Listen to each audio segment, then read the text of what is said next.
Hello, my name is Gil Penalosa, and this is Cities for Everyone, the webinar.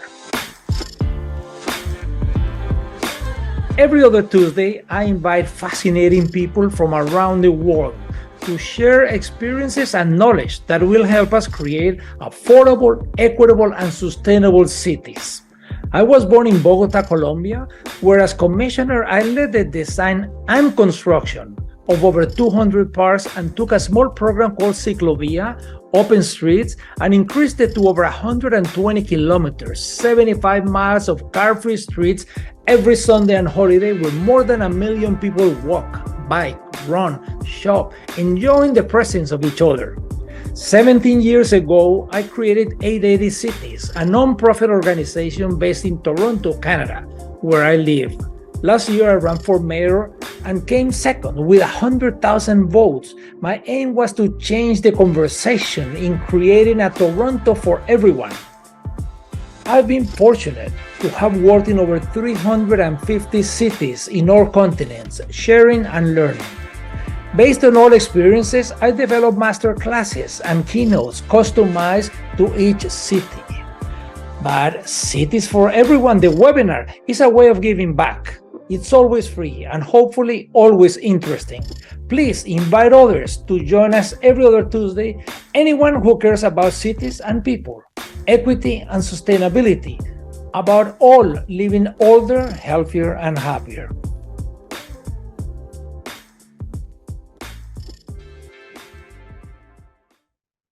Hello, good morning, good afternoon, good evening, wherever you are. My name is Gil Penalosa. I'm the founder of 880 Cities and also Cities for Everyone. And today we have a great guest. We have Michael Boland, and he is going to talk to us about Presidio, created a national park at the Golden Gate in San Francisco. Michael, thank you very much for accepting the invitation, and we are so eager to learn about all the activities that you are doing, including the new investments and putting a road underground and connecting the park. Please tell us a little bit about yourself and your presentation. Then we'll go into a dialogue and take some questions from the participants. Thank you, and good morning, everyone. All of you around the world. I'm here in gray San Francisco. I'm envious of everyone who's somewhere warm today. It's been so cold here this spring.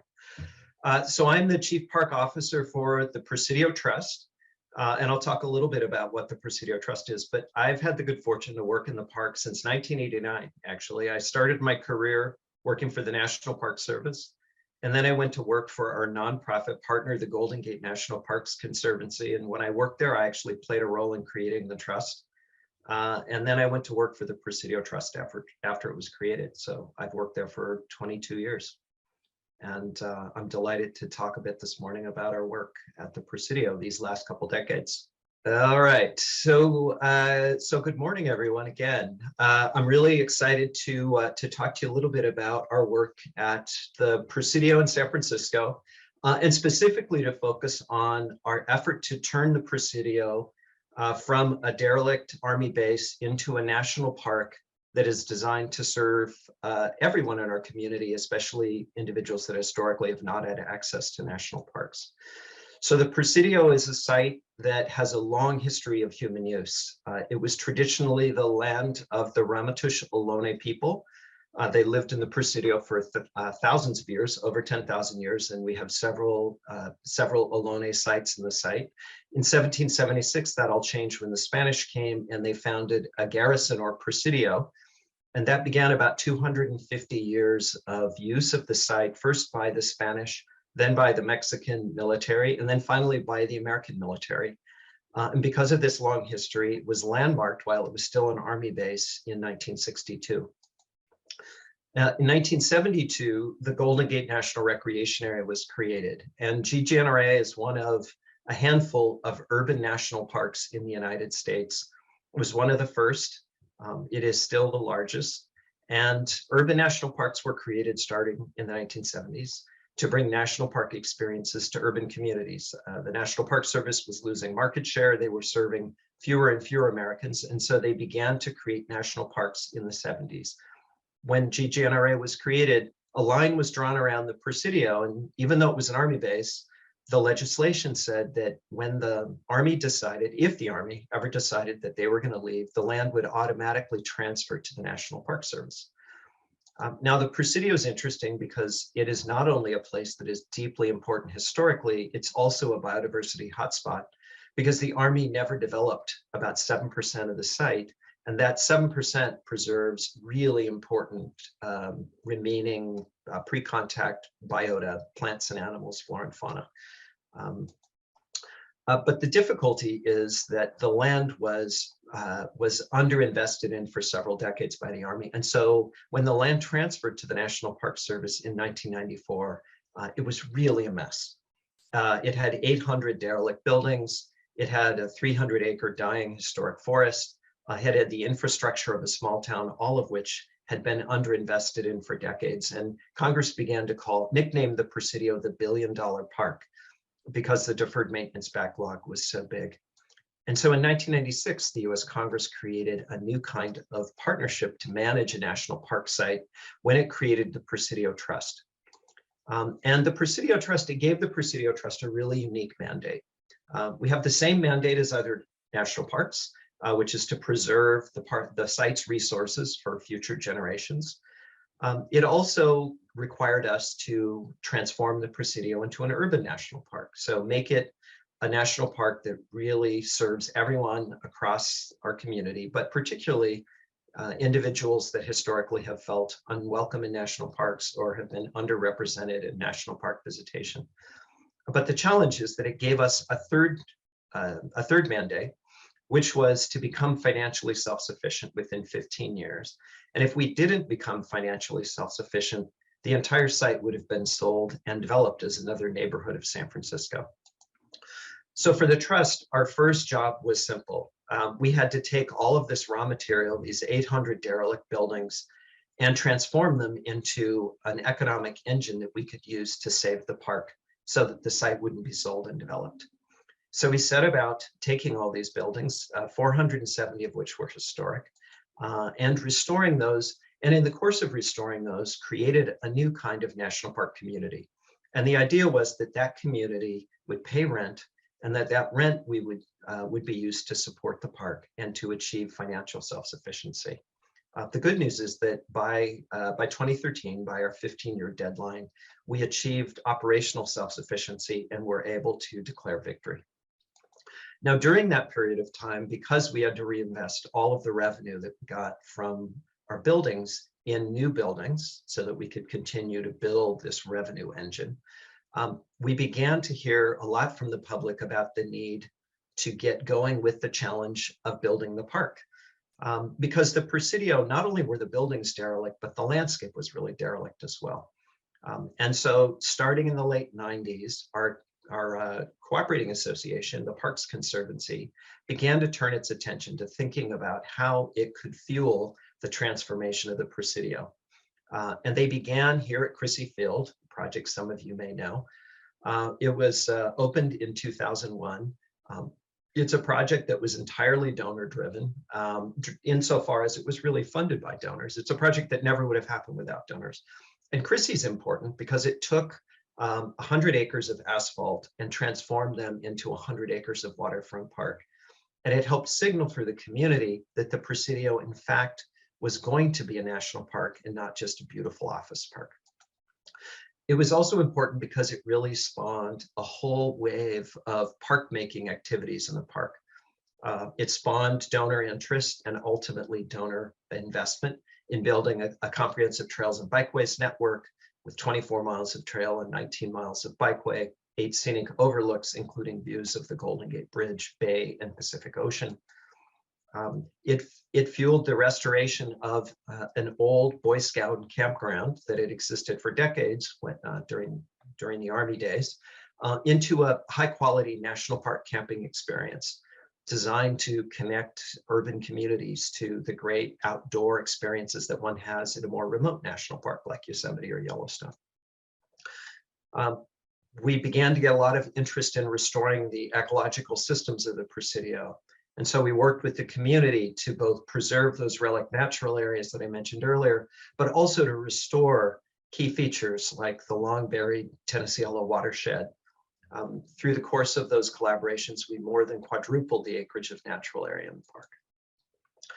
And we worked with our partners, the Park Service, who were given responsibility in the Trust Act for interpretation in the Presidio, to implement a comprehensive interpretive plan, both at the Officers Club and the Visitors Center, but also throughout the park, where we built waysides that were really designed to decode the complicated history and ecology of the Presidio.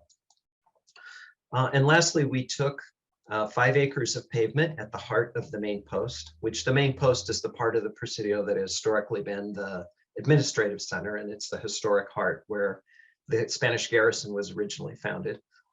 Took 5 acres of pavement and restored the historic main parade ground. So we made a lot of progress during those early days in restoring the landscape character of the Presidio. But the only problem was this, that even after all of this great park making, what we found is that visitation still mirrored the visitation of most national parks.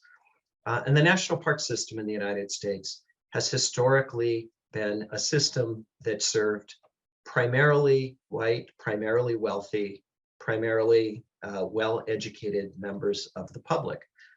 And so here we were, after all of this investment in transforming the Presidio landscape, in stewarding its historic resources, in revitalizing these relic natural areas and preserving its ecological health.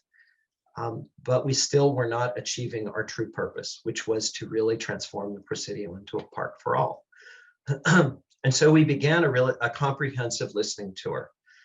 We spent a lot of time working with our few community partners to get feedback from the community, but specifically to get feedback from communities that were still underrepresented in our visitation based on this comprehensive visitor survey that we just completed.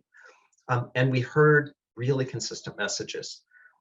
We heard that the Presidio was really difficult to get to. It's isolated, it's up near the Golden Gate Bridge in the northwest corner of San Francisco, so it doesn't have good transit access, but also that there was a real lack of clarity about what the Presidio offered, what experiences that might be relevant to the community were actually available in this national park.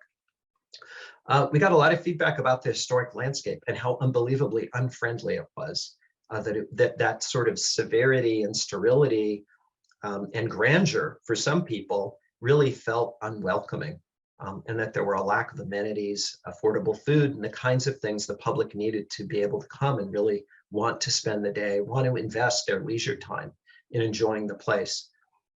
We heard a lot about our visitors and the fact that our visitors did not reflect the diversity of the community, and that made the place feel incredibly unwelcoming to people across the community. And lastly, there was a perception that the Presidio belonged to them. And when I asked them who them was, it was generally the people that lived immediately adjacent to the Presidio, which is surrounded by some of the wealthiest neighborhoods in San Francisco. And so this feedback was really, really vitally important. And based on that, we began to work with a whole array of community partners and began to really reimagine the way we did everything in the park, both reimagine the public realm to make it more welcoming, to make it more friendly, began to create the amenities that the public had said that they needed to really enjoy the place, and began to shift from what had traditionally been the approach of the National Park Service, which is programs developed and delivered by staff, by experts, by rangers, to an approach that was really about co-creation, where we were working with community to actually co-create the public realm. We began to think of the landscape of the Presidio really as a platform that the community really layered their value, layered program, layered the experiences they wanted to have on top of, so that we were really authentically trying to co-create the experience and really co-create the public realm. Now that led to really good progress. We began to see changes. We began to get different kinds of feedback from the public, but there was one thing that was really missing. And that thing that was missing was really a starting point. It was really a heart for the park. We had done a great job of transforming the place. We had begun to do a good job of connecting with the community and creating a place that was relevant. But the fact is, people still didn't understand what the Presidio was. They didn't know how to begin their experience. And we heard over and over again what a confusing and difficult place that it was to enjoy and experience.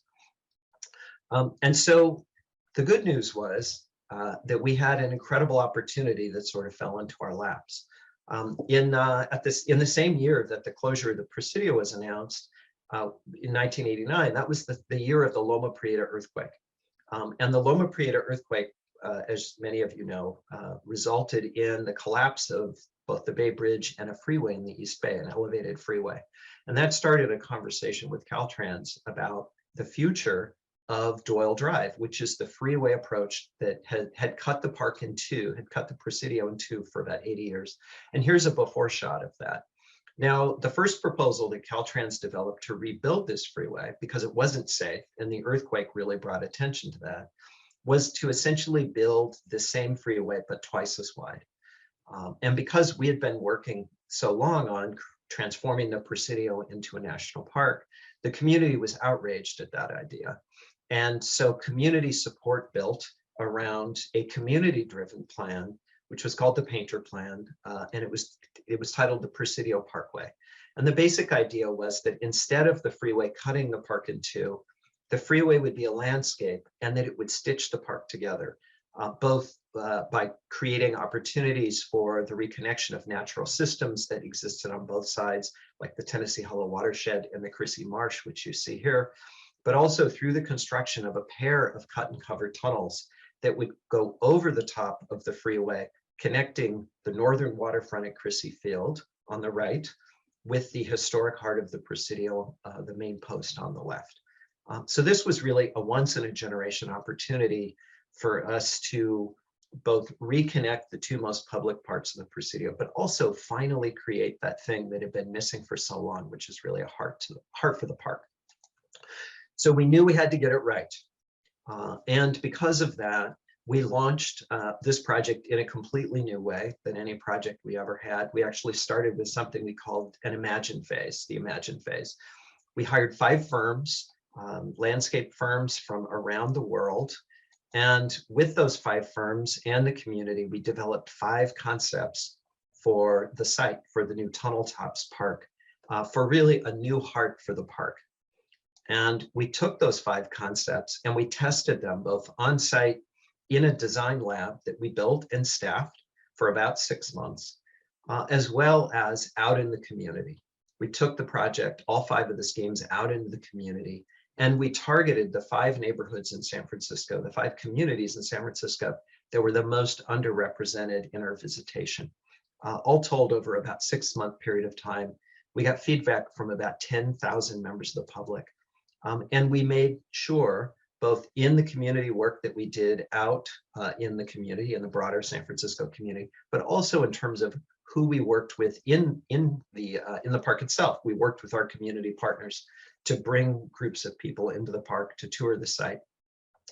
We made a special effort to make sure that those traditionally underrepresented voices, those communities that we hadn't heard from and that were underrepresented in our visitation, that those voices were heard and that they were heard very strongly. We got really, really important feedback. It was both about the physical dimension of the place, but also about the feeling of the place.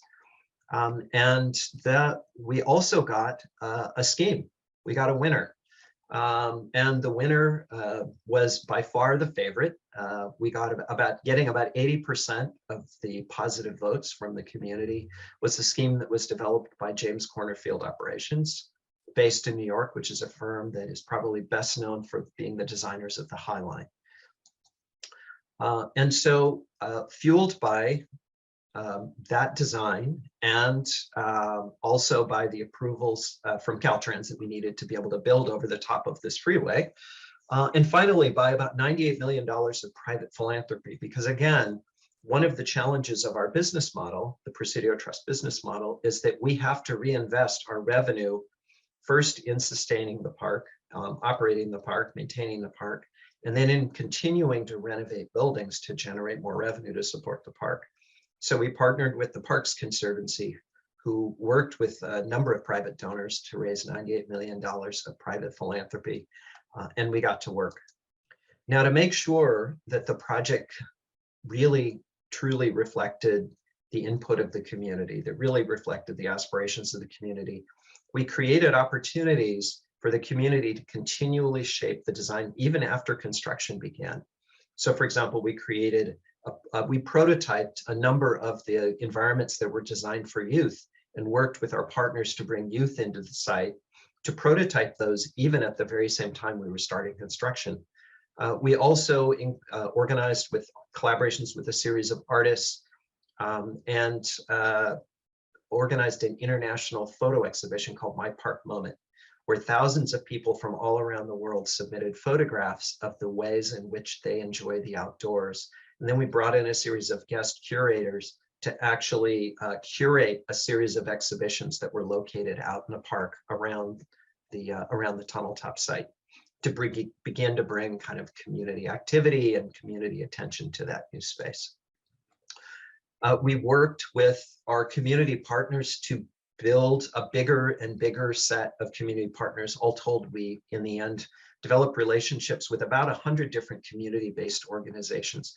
And we work with those organizations to co-create the opening season so that we would activate the Tunnel Tops and the whole Presidio, actually, more generally, with programming that really reflected the incredible richness of the Bay Area community and in particular San Francisco.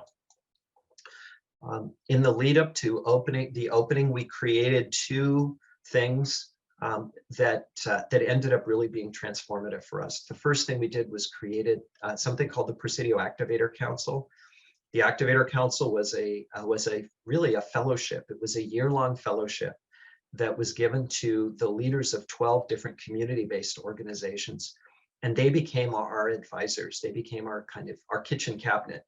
And we tested everything with the Activator Council, from our signage to our staffing plan, hours of operation, absolutely everything. And we also worked with them, each of them, as part of their fellowship, they were given the responsibility to create one interactive engagement as part of the opening season.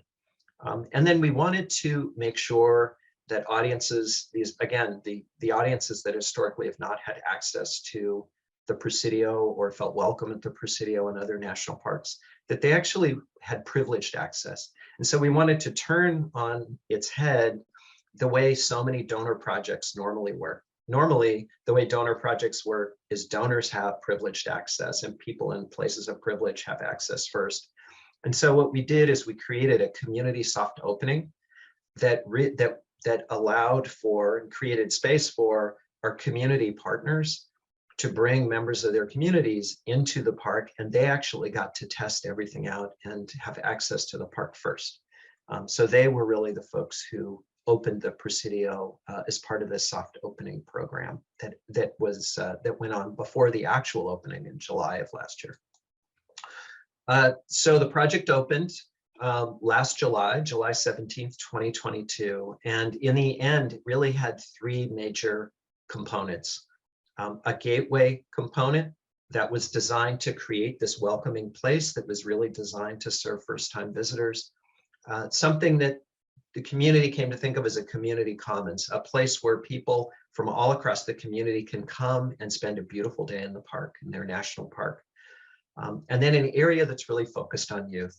In the course of the process, we heard so much from the public about the challenges of raising young people and the challenges of being a young person growing up in San Francisco in some of these neighborhoods. And so the community really urged us to create a space that was organized around kids and around young people, particularly urban young people. So the Tunnel Tops has a number of important features. As I mentioned, it serves as the primary gateway to the Presidio, to the GGNRA, and beyond. The idea is that the space was created not only to welcome first-time visitors to the Presidio, but also to give them a taste of what it means to be in a national park and hopefully inspire them to go further. It also functions as the main trailhead for the Presidio, sort of decoding this complicated landscape that we heard so much about from the community. It incorporates traditional national park experiences, but in an urban context, and sort of reimagines them. Things like sitting around the campfire, having a ranger talk, things like that, that are classic national park experiences. We heard from the community that they wanted to have those experiences in this national park right in the middle of town. And so there's a new campfire circle that's part of the gateway set of experiences you can have at the tunnel tops. The community commons idea emerged so early on in the project and was something we heard about so consistently from the community. You know, the basic message we got was this, that so many people that have means, that have the privilege to live right near the Presidio, and they get to enjoy it every day. They get to have a meal every day, looking out at the Golden Gate Bridge. And so what the community basically said to us is, we want a space that we can bring our families and that we can be comfortable and we can hang out all day. And so we thought of the actual tunnel tops themselves, the actual park that sits over the actual tunnels, as a platform, as really this community commons where you can come and hang out for the day. You can fly a kite, you can, you know, hang out with your family, but also a place where the community can put on cultural programming. And so we designed a portion of the planted area as a space that would accommodate cultural festivals and programs against the backdrop of the Golden Gate.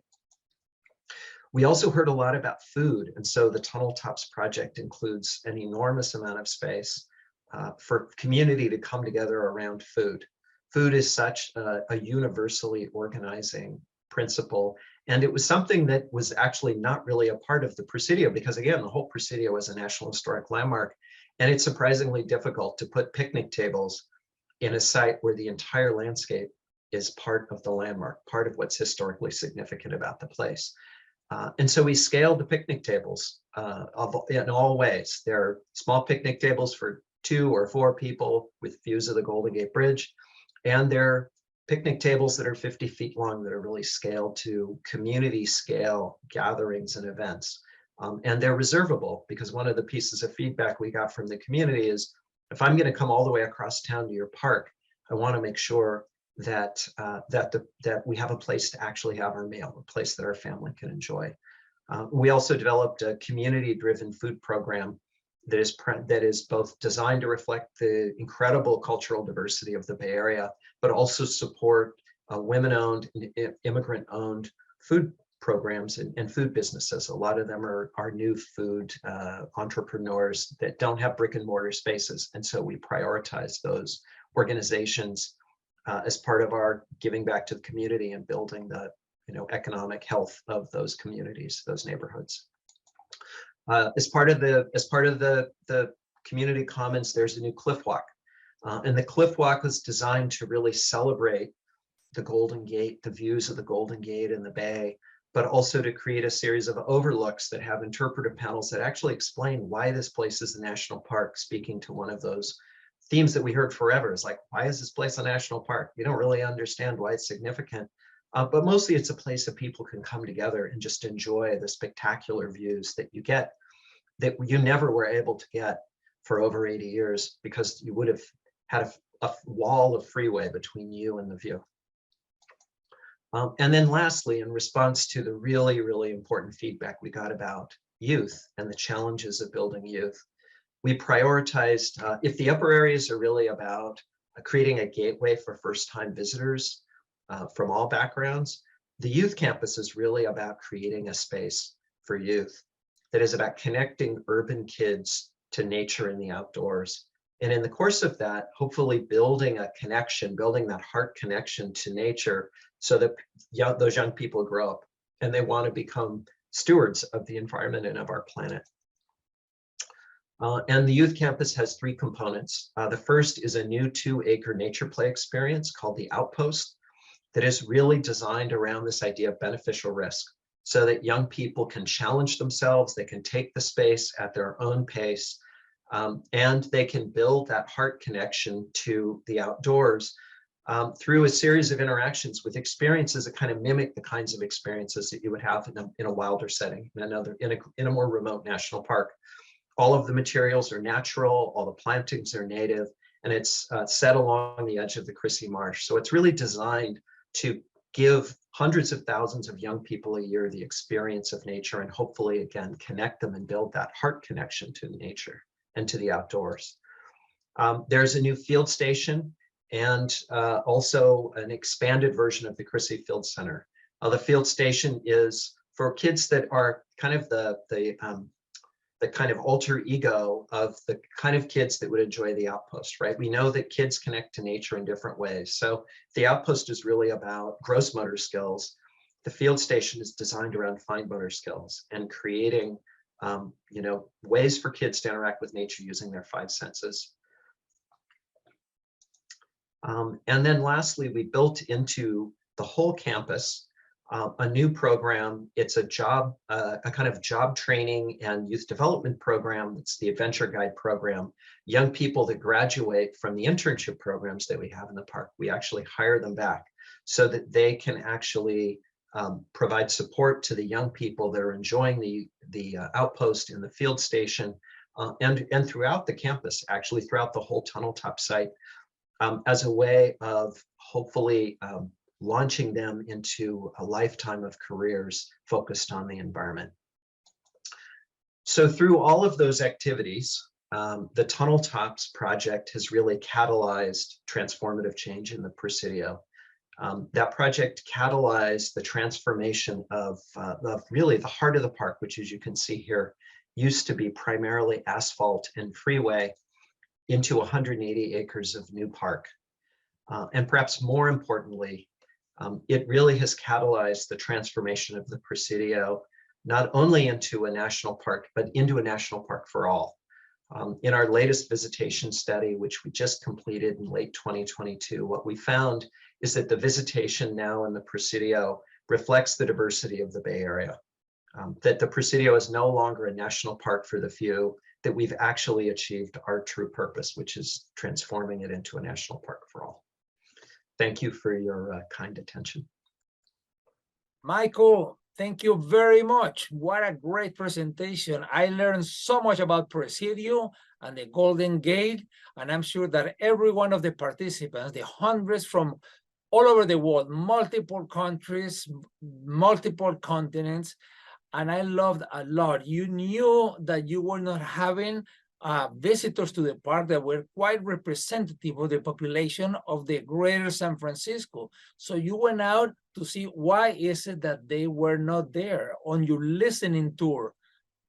It was great. You mentioned community, community, community throughout your presentation and how you were listening before, during, after, and the new project, and also the diversity, also doing a lot of emphasis on youth, creating a gigantic special area for youth. And it was great also for children. I loved how you did all of these playgrounds without any plastic, mostly wood and rocks. So people are in the middle of a gigantic metropolitan area, but they get the feeling as if they were on a national park. Because at the end of the day, Presidio, it's a national park. So creating a national park at the Golden Gate was fascinating. Thank you, Michael, for having accepted the invitation. And to all of the participants, see you in 2 weeks, same time, every other Tuesday at 11 a.m. Eastern time. We always free, and we hope that it's always interesting. Thank you.